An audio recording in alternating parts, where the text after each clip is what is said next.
pemikiran dan ajaran Islam, meneladani sikap dan perilaku mereka, serta memahami budaya Jawa serta lebih dalam.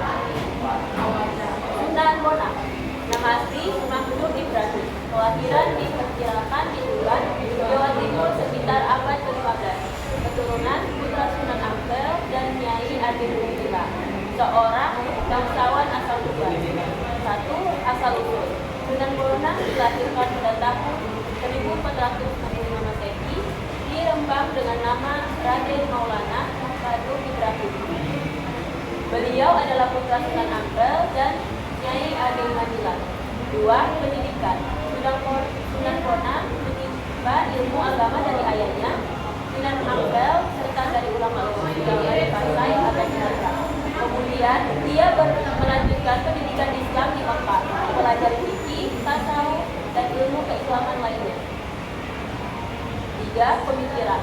Sunan Bonang mengajarkan Islam sejalan dengan budaya masyarakat Jawa. Pendekatannya berbasis tasawuf dengan penekanan pada spiritualitas dan keikatan kepada Tuhan yang mudah diterima masyarakat. 4. Karya. Sembang Tombol asli berisi nasihat untuk mendekatkan diri kepada Allah melalui berbagai cara seperti salat dan membaca Al-Quran. Pengajaran Islam melalui sunnah, mengembangkan berbagai metode yang memudahkan Islam dengan budaya Jawa.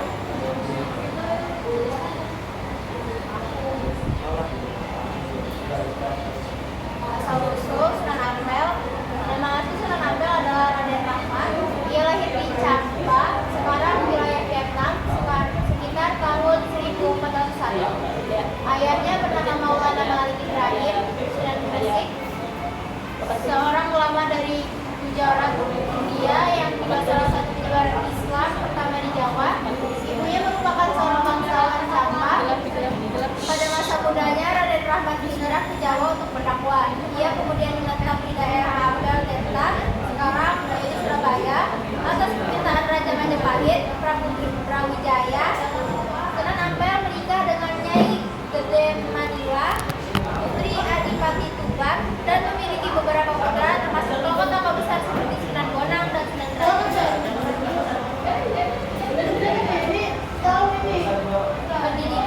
Pendidikan yang diterimanya meliputi ilmu Al-Quran dan hadis, tasawuf, fikih, bahasa Arab.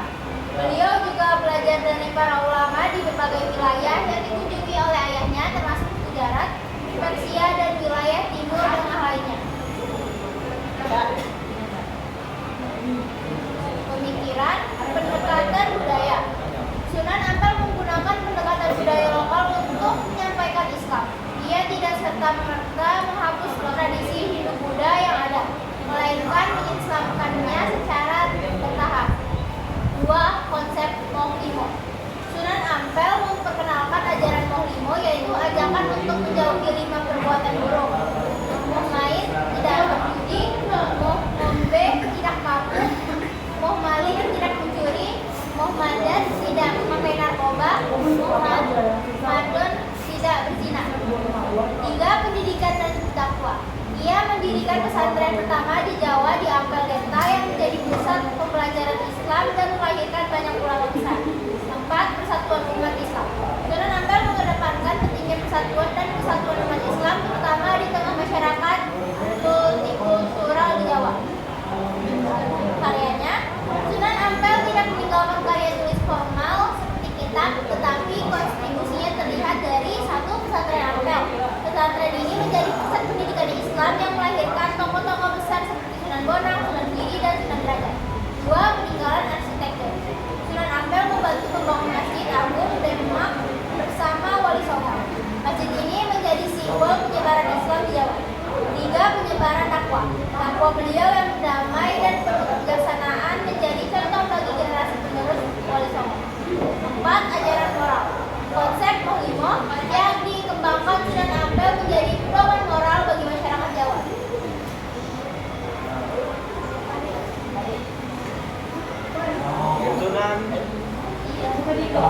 Sunan Kalijaga.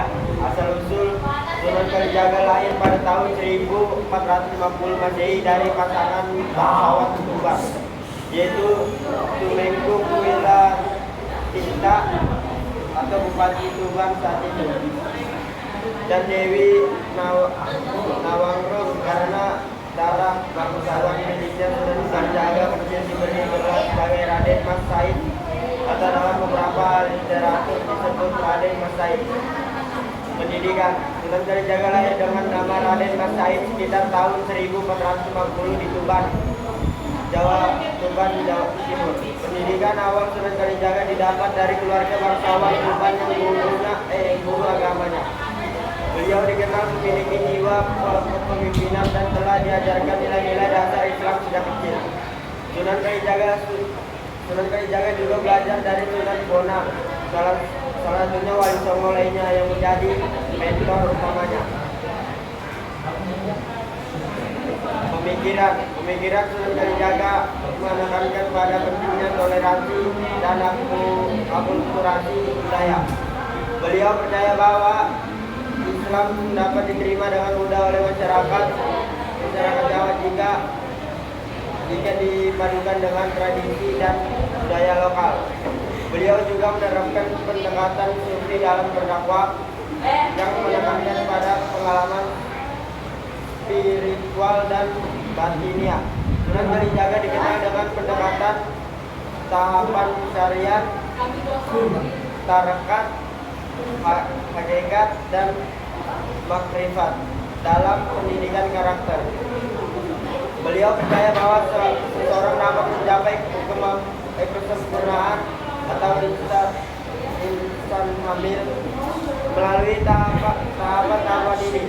Salah satu pemikiran penting Sunan Kalijaga adalah Marunggaling Kawula Gusti, yang berarti persatuan antara manusia dan Tuhan. Beliau mengajarkan bahwa manusia dapat mencapai Tuhan melalui berbagai cara, termasuk melalui seni dan hidayah.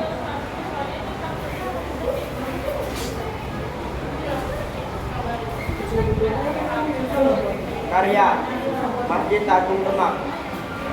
Masjid ini merupakan salah satu karya Sunan Kalijaga yang masih berdiri hingga saat ini. Masjid ini memiliki arsitektur yang unik, menggabungkan unsur Islam dan Jawa. Masjid Agung Cirebon.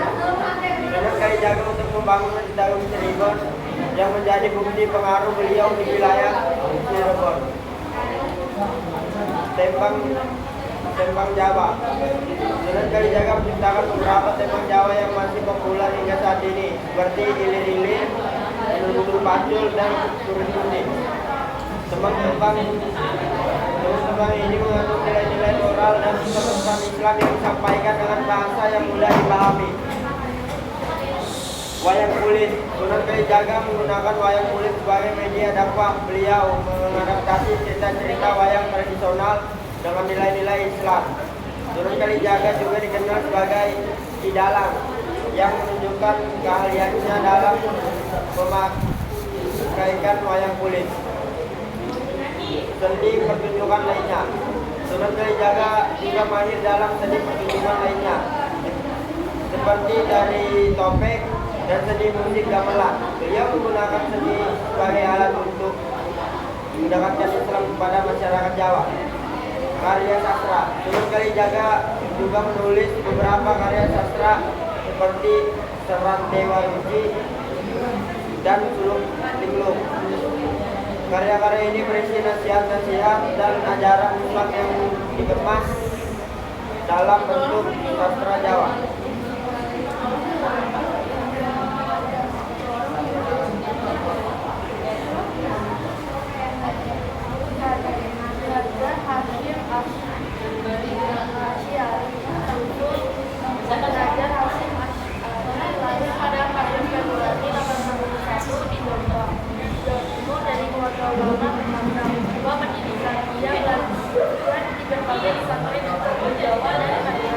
Lalu melanjutkan pendidikan ke Mekah menjalani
Sunan Gunung Jati. Asal-usul Sunan Gunung Jati yang juga dikenal sebagai Syarif Hidayatullah lahir di Mekah pada tahun 1448 Hijriah.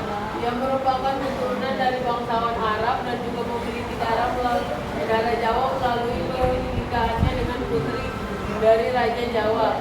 Nama aslinya adalah Abdullah bin Muhammad bin Fatih, tetapi kemudian dikenal sebagai Sunan Gunung Jati setelah menetap di daerah tersebut. 2. Pendidikan. Sunan Gunung Jati mendapatkan pendidikan agama Islam yang mendalam di Mekah dan juga belajar dari para ulama terbuka pada masanya. Selain itu, ia juga mempelajari pengetahuan hukum dan budaya Jawa yang memungkinkan ia untuk berinteraksi dengan berbagai kalangan masyarakat. 3. Pemikiran. Pemikiran Sunan Gunung Jati sangat dipengaruhi oleh ajaran Islam dan budaya Jawa. Dia dikenal sebagai seorang reformis yang berusaha menyatukan berbagai tradisi keagamaan dan kebudayaan Jawa dengan ajaran Islam. Sunan Gunung Jati menekankan pentingnya pendidikan, moralitas, dan pengembangan masyarakat. Dia juga dikenal sebagai pendukung seni dan sastra sebagai sarana dakwah. 4. Karya. Kitab Hasyimiyah,